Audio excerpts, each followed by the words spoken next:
Okay. Well, welcome to class number 2 of Separating Difference from Disability. Today we'll be talking about chapter 2 in this book.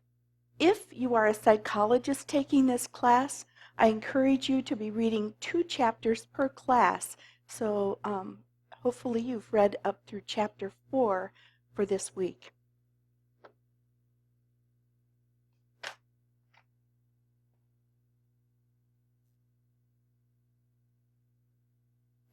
Remember last time we talked about the difference between a disability and a language or acculturation issue. I love what Sandra Day O'Connor put from the Supreme Court in 2002. Disability cannot be measured solely on the ability to do certain tasks. Disability depends also on the ease with which they perform activities that are of central importance to most people's daily lives. The disability must also be permanent or long-lasting. So just to remember what that definition of disability is as we look at this material. Remember, I just want to review a few things we talked about in the first class. Sociolinguistic development. Remember, with the WIDA consortium, when we use the WIDA access test and the WIDA WAPT screener, we're talking about levels 1 through 6 of language development. A level 1 being those that are new to the country or are from a home where there's a different language spoken all the time, so when they come to school they have very few words of English. A level 6 would be a student that is at grade level and very fluent. So they might need help with some English idioms, they might need help writing a college entrance essay, but they are for the most part fluent in academic English. Also, let's remember the difference between BICS and CALP. BICS, Social English, which takes about 2 years to acquire. So that's basically where my Chinese is. When I lived in China, then I acquired enough social Chinese that I could exist and survive and get groceries. CALP, on the other hand, is your cognitive academic language proficiency, which must be explicitly taught and takes 5 to 7 years for students to acquire. Now, Dr. Catherine Collier's process, as answered in the Sioux Falls School District, is this. Number 1, a teacher is concerned about an ELL student with a learning issue. The second step, the teacher may talk to the ELL teacher assigned to his or her building, and then the teacher brings the student to the student assistance team where the ELL teacher and homeschool liaison are present to assist with the process. The ELL teacher fills out an AQS form, which stands for Acculturation Quick Screen, and does the calculations to determine if there is a statistical indication of a difference or disability. The teacher and ELL teacher do a socioculture checklist to determine which interventions to try with the student for 3 to 6 weeks. After 3 to 6 weeks of those interventions and monitoring by the teacher, then a prioritization of intervention report is presented to the student assistance team in his or her building. Step 6, if the student has responded to the interventions are continued. Step 7, if the interventions did not resolve the learning issues and the AQS calculations determined a disability may be indicated, or if the interventions are above and beyond what a classroom teacher is able to implement on an ongoing basis, then a special education referral for an evaluation is indicated. The AQS process provides a research-based, data-based indicator of disability. We will discuss the research, the AQS, and the sociocultural checklist today. Now let's review just a little bit. When we talk about what acculturation is, let's just review how that fits into our schema. The basics of being human are what everybody's born with, or most people: 2 eyes, 2 ears, a nose, a mouth, 5 senses. Those are basic things most of us have. Enculturation is how we learn to interpret the world through our caregivers. It's the language we speak. It's the food that tastes good. It's what our home culture is. Acculturation is the adaptation to a new culture and how well we do that. Then the individual experience on the top is what each individual experiences. And remember, our children that are ELL at home have one culture with all of the background that their parents bring from their country of origin. And then the child has all of the school culture the parents haven't experienced. And the teachers have the school experience, but they haven't experienced the home culture. So that child has an individual experience different than his parents and different from the teachers at school. He has an individual acculturation experience. So let's just remember that, where acculturation fits into the schema. Dr. Collier defines acculturation as a process of adaptation and integration into a new cultural environment. And as I call it, the chaos of moving. Let's also look at this acculturation grid. There are 4 basic types of acculturation defined by Padilla and Berry. And I put a gold star on integration because that is the type of acculturation that has shown the most success for students who have experienced long-term success in integrating into a new culture. So that's what we're headed for, is that integrated model of acculturation. Now, to understand that, Dr. Collier in Chapter 2 goes into depth about the research on the concept of resiliency. Resiliency is the ability of an individual, family, or community to withstand and rebound from adversity. Resiliency research is a study of how some students, despite stressors in their lives, manage to adapt and in some cases to thrive. Resiliencies are assets that can be both external, things other people provide, and internal, things that develop within the children themselves. In order to understand what interventions are helpful for our ELL students who have gone through this acculturation process, we need to understand the research on resiliency. The research shows that 2/3 of the students that have been studied do not develop at-risk behaviors. So then it became imperative to look at, okay, why? What are the characteristics of these students who do not develop at-risk behaviors? What helps them to be successful? So that's what the research that Dr. Collier delves into in Chapter 2. The resiliency research, this is what they showed. They identified personal traits common to children who had overcome severe risk in their lives. And I put the little picture up there in the corner. On the left is Manasseh, my buddy, who came in 4th grade and begged every day for me to help him figure out how to be on a soccer team. And I knew nothing about the soccer process. It had been years since my son had been in soccer. But one day he came in and he said, "Please, Mrs. Gaudette, call this phone number. My mom can't. An adult has to call." And so he and I entered into the soccer journey. And he has many of the qualities this research shows. So let's look at what those are. Number 1, social competence. The ability to establish and sustain positive, caring relationships, to maintain a sense of humor, and to communicate compassion and empathy.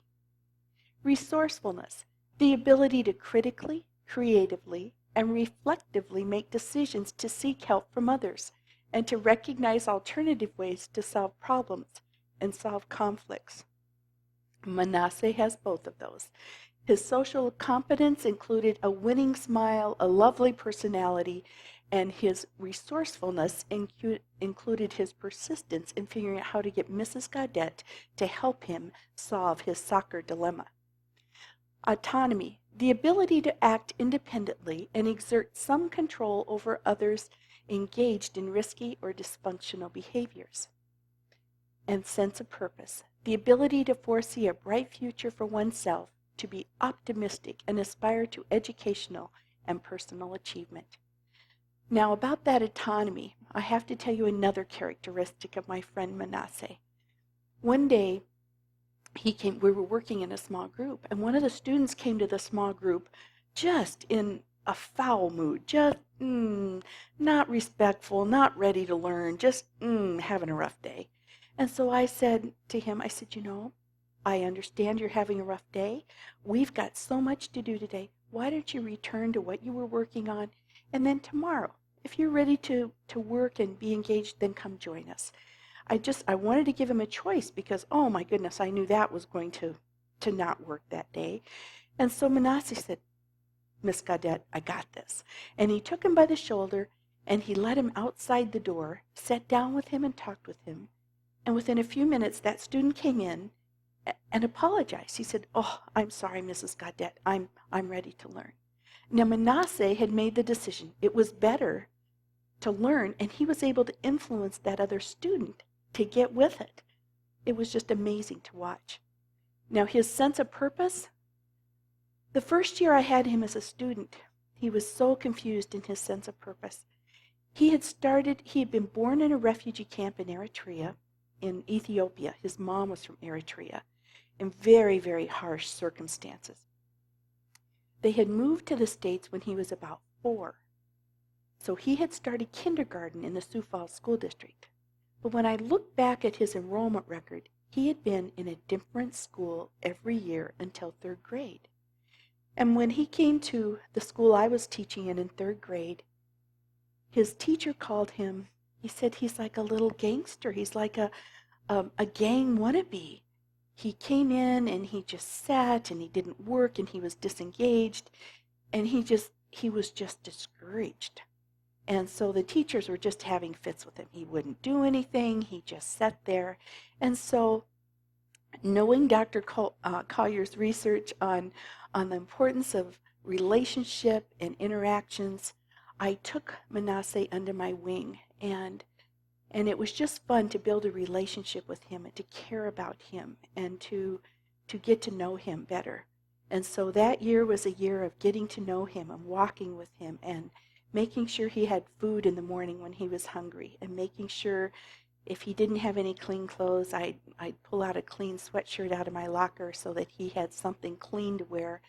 And he began to trust me. We began to develop a relationship. The next year, when he started to school, is when he came in and he wanted me to help him with soccer. And that's when things really began to turn around. And he has just developed these amazing qualities. His reading level in 4th grade went from a 2nd grade reading level to grade level by the end of 4th grade. The connection and the motivation made such a difference for him to have a sense of purpose and hope that he could do this.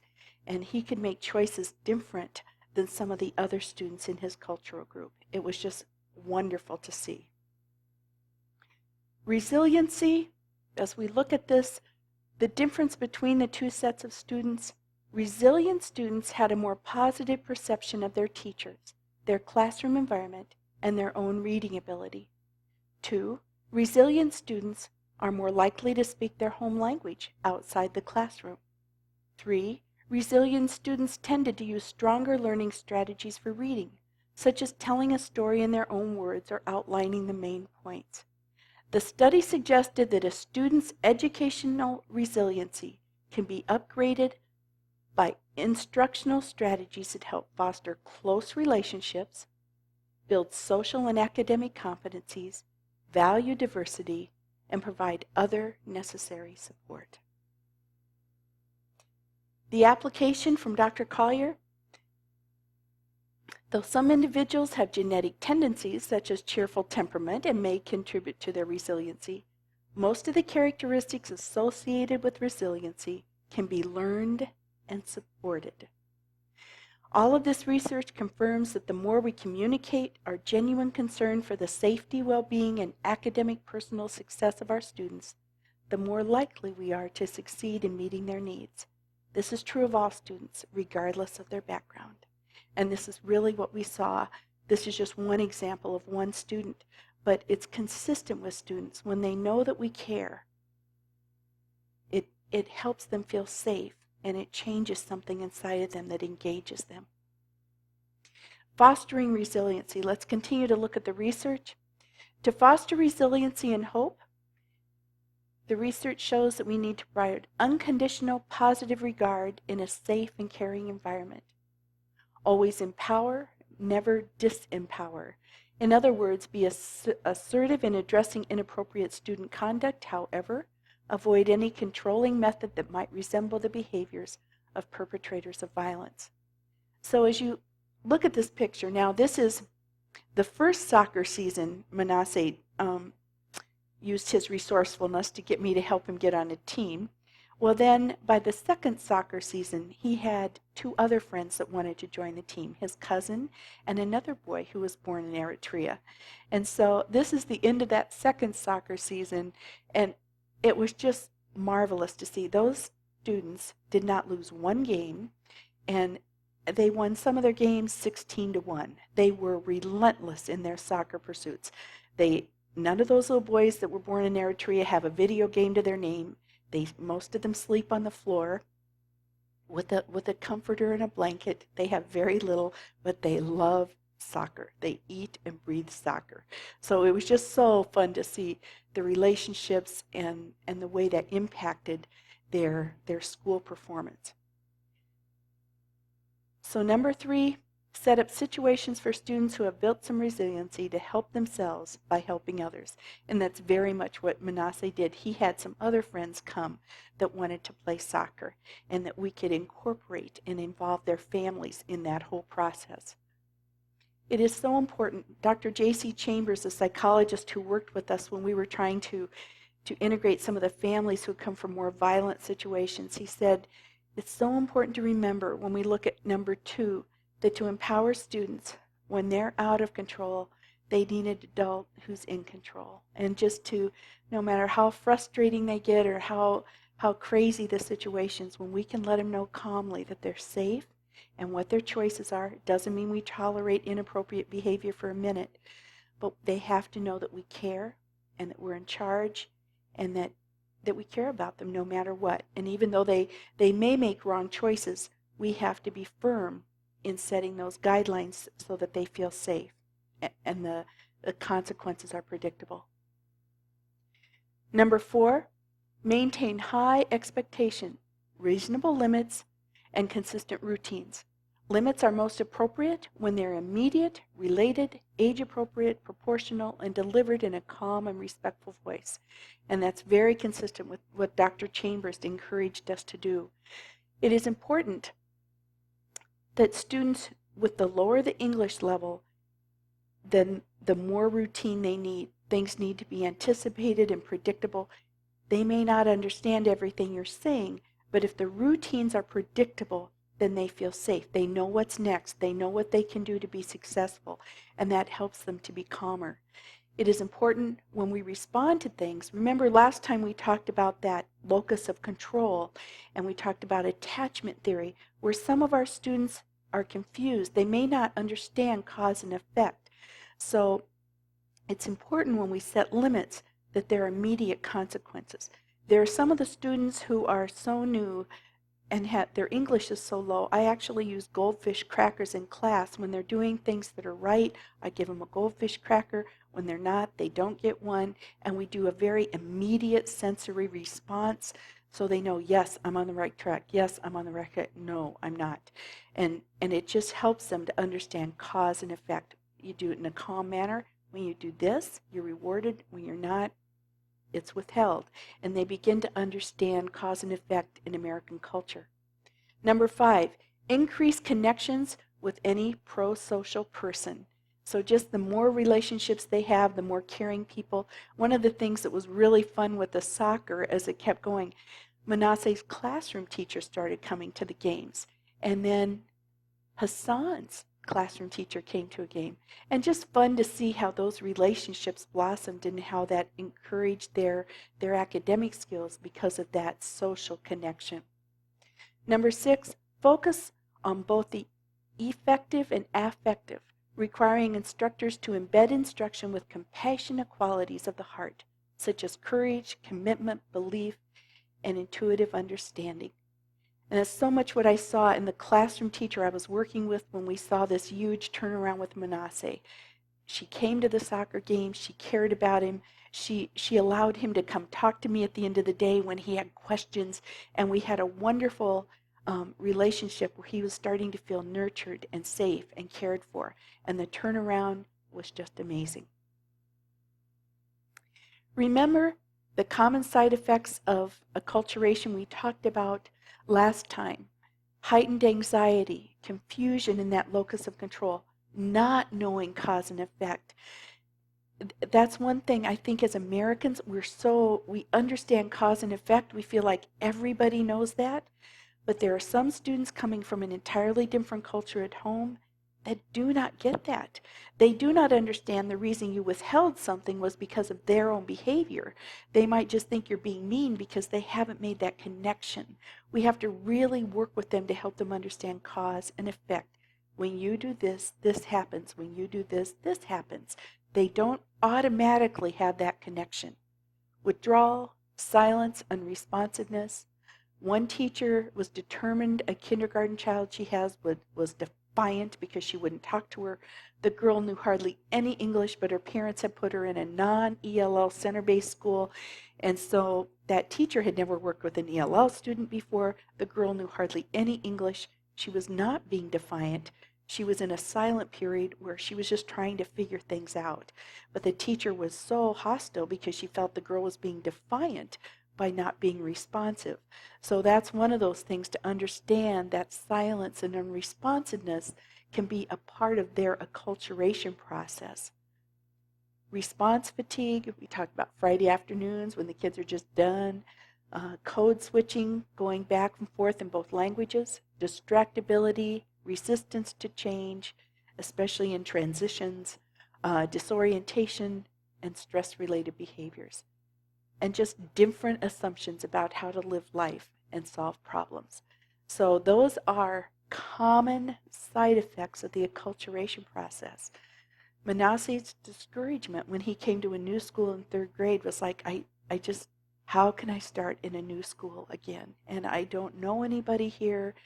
I don't understand what the teacher's asking of me, and just that discouragement, that anxiety, and he just shut down for a while until we could build some of those relationships. Remember, these are normal side effects of acculturation and not indications of a disability. The appropriate intervention for these is to treat the impact of culture shock, which is not a disability. So as we look at our process, remember where acculturation falls in that. Very important when kids have a home culture that is different from school culture. They have a lot to figure out. Now take a minute and I want you to pause the video and talk with a partner. Do 3 things. 1, identify students who may have these behaviors. 2, discuss what you have learned about their lives. And 3, what do you know about their parents' home country? What do you know about the language, their home language? What do you know about their journey? About how their parents came here? Were they born here? Where were they born? What have they gone through? And how can you find out more?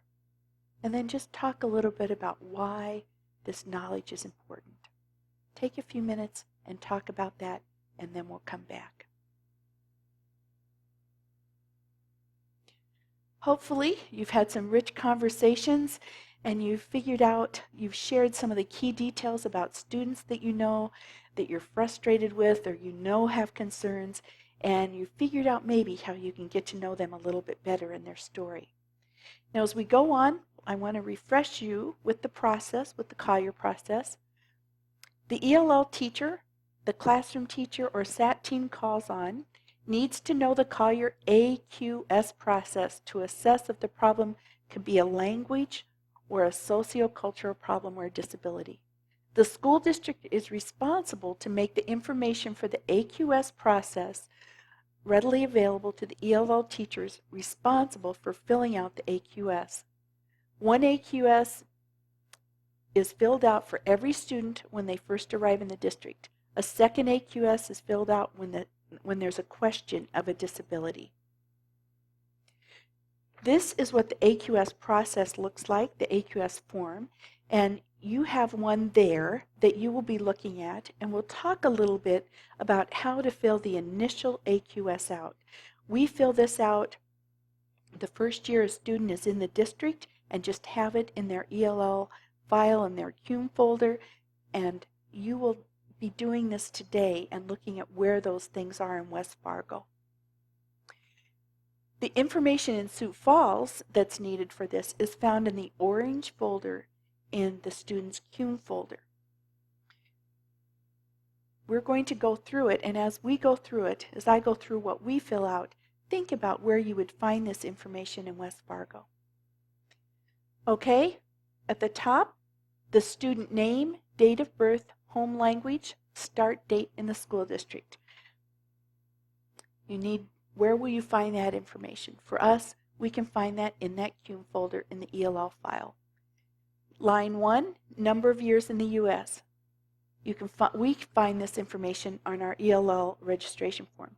Now, it's kind of confusing, but if you look down here under number 1, you've got your chart 1 through 8 up here where you put the number. Under number 1, it says number of years in the U.S. Under 1 year, if they're a new arrival, is a 1. Between 1 to 2 years is a 2. Between 2 to 4 years is a 3. Between 4 to 5 years is a 4. And between 5 to 6 years is a 5. Over 6 years is a 6. So for the first AQS, if they're born in the U.S., they'll probably have a 4. If they have just moved and are a new refugee or immigrant, they'll probably have a number 1. So number 2, number of years in the school district. It says under 2 years, they get a 1. Between 1 and 2 years, they get a 2. And you'll see the numbers there, and you just fill it out according to the number of years they've been. So the number you choose down on number 2 goes up on line number 2. Number 3, time in ELL bilingual program. Less than 360 hours of direct instruction gets a 1. Now what we do in Sioux Falls at the end of every school year, we calculate how many hours of direct instruction a student has had with an ELL interventionist.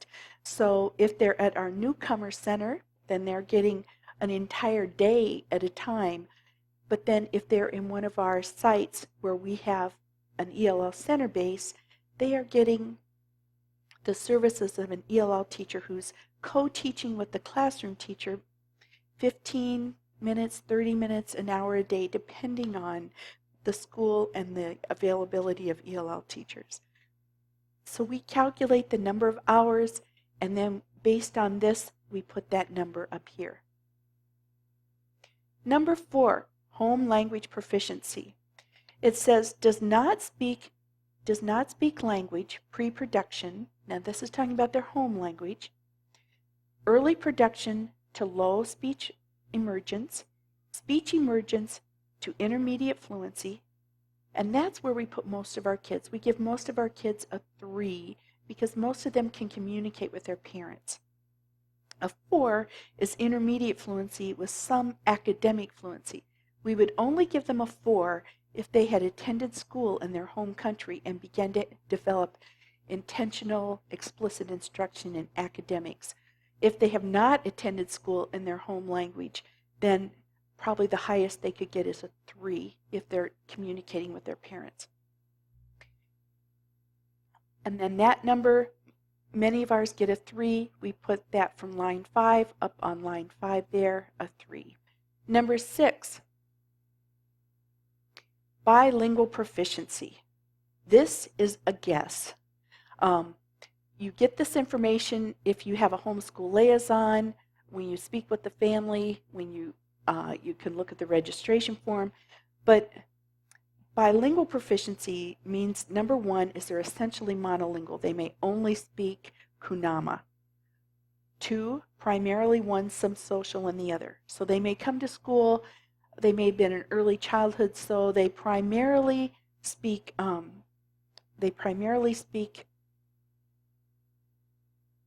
Kunama, but they can get by a little bit in English. And so that is a guess on that one. Number 5, I need to go back. That was English language proficiency. On English language proficiency, we just keep it clean and we use their WIDA score. If they're a 1 on the WIDA, we give them a 1 because that's an official language screener. If we don't use WIDA, then we're just estimating their social language, which really doesn't show growth in the academic setting. So on number 5, we use their WIDA language score. Number 6, then bilingual proficiency. That's based on how much we know that they speak their language at home and how much English they're speaking based on their WIDA score. Number 7, ethnicity, national origin. And Dr. Collier lists the parts of the world and what score that you give there based on her research. One thing we have seen is with indigenous populations. An indigenous population is cultural groups that have linguistic, cultural, social, organizational characteristics that in doing so remain differentiated in some degree from the surrounding populations and dominant culture of the nation state. Now, one of the other characteristics we see with an indigenous group, one way we define that is a cultural group that has an oral language tradition. So with our Kunama speakers, although we have some of our Kunama folks who were teachers in Eritrea and can read and write in Kunama, many of our people have an oral tradition. There are 9 language groups in the small country of Eritrea, and Kunama is not the official language. Tigrinya is. So our Kunama speakers, we call an indigenous people group. If you have some other students from Somalia, maybe your Mai speakers, they would be an indigenous group. If you have a group where it's basically an oral tradition and they have not been reading or writing that first language, we would call that an indigenous people group where they're not reading and writing that first language. And in talking with Dr. Collier, she was in agreement with that we could do that because we find that the language growth for an oral language tradition, the speaking and listening tend to be faster than the reading and writing. And so that helps us to keep track if they're an oral language tradition group. If you have questions about that, please feel free to email me and we can talk a little bit more about that. We're also wondering too about the folks that have a Liberian tradition where they speak Kron or that Liberian English. But they have different words they have a different lexicon, a different syntax, and so they're speaking English, but different word order, different words for different things. We kind of have nicknamed it Liberian English, but we call that an indigenous language because they are not reading and writing that Liberian English. So we would call that a 1 as well. Number 8, this calculation is for the percentage of school-speaking students' language. You may use the number based on the percentage of languages in your school district. And so what we have done, we've used the percentage in our school district, and most languages get a 6 because there's 0 to 16% enrolled. We have so many different language groups. For Spanish speakers, it's less than 2%, so they can also belong in that, get a number 6 on that last number 8. In Sioux Falls, we have adapted this, and I have sent that form to Don and gotten Dr. Collier's permission for you to adapt it to the West Fargo School District. So hopefully today when we're finished with this, you'll take some time and discuss how you would fill that out in your district. So remember, if a concern is raised about a student, the first AQS is found in the ELL working file or that file in the CUME folder. The ELL teacher fills out a second AQS and calculates the difference in the scores to determine if there is indicator of a difference or disability. So we will talk more about how to figure that rate of acculturation in class number 3. Right now I want you to just focus on how to fill out the acculturation quick screen. The next step after you have done your second AQS and you've done your calculation, which we'll talk about next time because I don't want to distract you with that, the most important thing to do next is the sociocultural checklist. And that will help determine the interventions that you use with the student for 3 to 6 weeks. Now, it's helpful to have the teacher who brought the concern, if it's not the ELL teacher, and the ELL teacher do that checklist together. This is what the sociocultural checklist looks like, and we'll have one of those for you to look at as well. The 5 areas to check for intervention are their acculturation level, cognitive learning style, culture and language, experiential background, and sociolinguistic development. Those are the 5 areas that we provide intervention for in the Collier process. Once that's filled out, the interventions are selected. We will talk in class number 3 about the specific interventions you can use for 3 to 6 weeks and then how to document that. Anything on that checklist that is greater than 40% needs attention. The higher the percentage, the greater the problem. And you are to choose 3 interventions from the area of greatest need to implement. Now, the resiliency checklist is a companion document to the sociocultural checklist. And the resiliency checklist is a tool to help staff understand the qualities the students already have. The sociocultural checklist is the next step then to understand which areas that need intervention. In a perfect world, we would do the resiliency checklist and then the sociocultural checklist. They are companion documents. The resilience checklist shows what they're strong in. The socioculture checklist shows what they need intervention in. We have chosen not to do the resiliency checklist, but to make that a discussion and to just do the socioculture checklist. Now, the information on the resiliency checklist gives you information in the same areas that the sociocultural checklist does.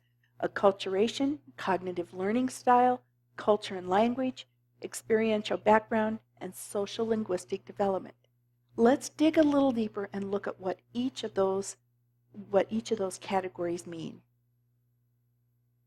Acculturation, students with high resiliency and acculturation will benefit from programs that facilitate and honor their ability to walk in both cultures and to use both modes of communication. Cognitive learning styles.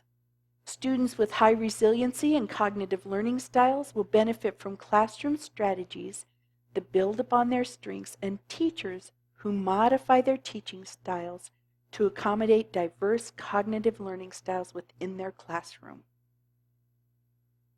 Culture and language.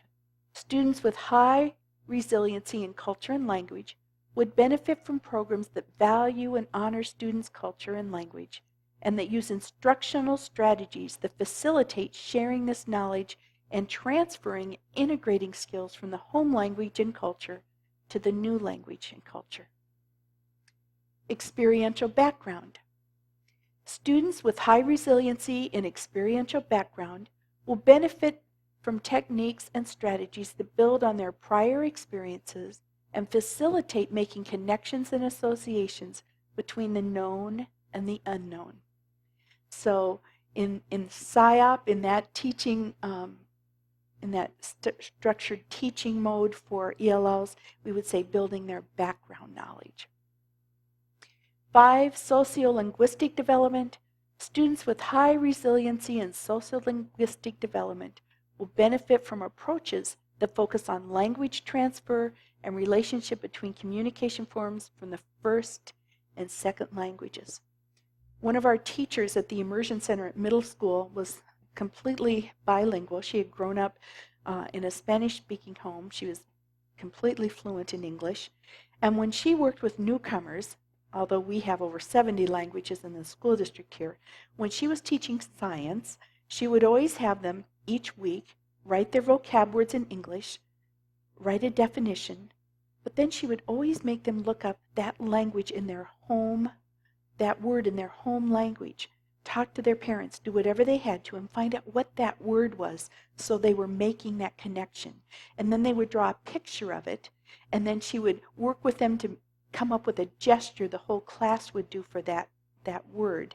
But that's how she instilled academic vocabulary. She was teaching the content standards in science at grade level in 6th, 7th, and 8th grade science using this technique where she had them write key academic vocabulary, look it up in their home language, and record that on their weekly vocab sheet, as well as drawing a picture, writing a definition, and learning a gesture to go with it. Her success rate was phenomenal. Cognition and language. Let's look a little bit deeper into that.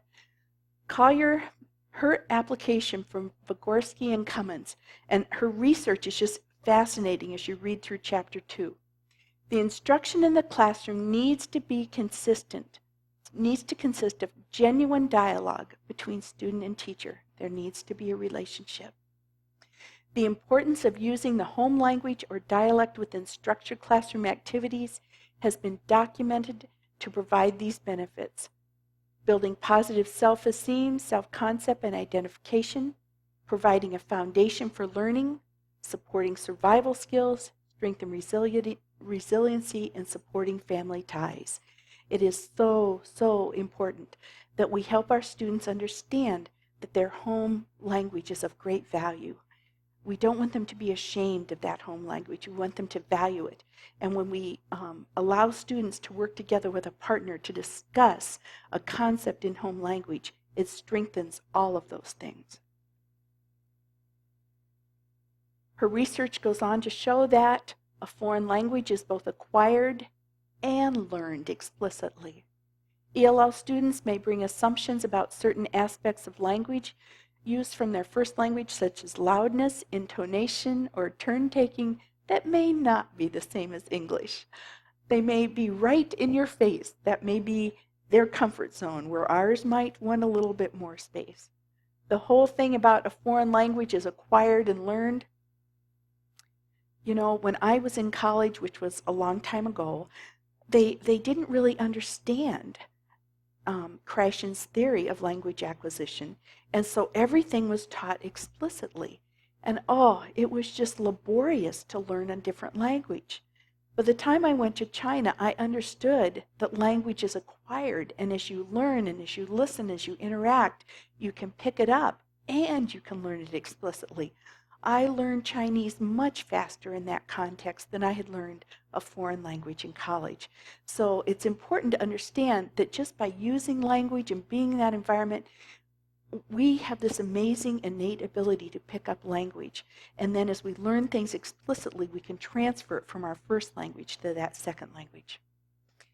And the third thing, remember basic interpersonal communication skills, BICS, or social language, develops in a couple of years, and then that CALP, that cognitive academic language proficiency, takes 5 to 7 years and must be explicitly taught. So many of our teachers have said, well, his English is excellent. That's not the problem. There's got to be something else wrong. Well, social English is great, but they may not know that academic English they need to be successful in the classroom. In class number 3, we will talk more about the categories of intervention indicated on the sociocultural checklist and the specific interventions for each category.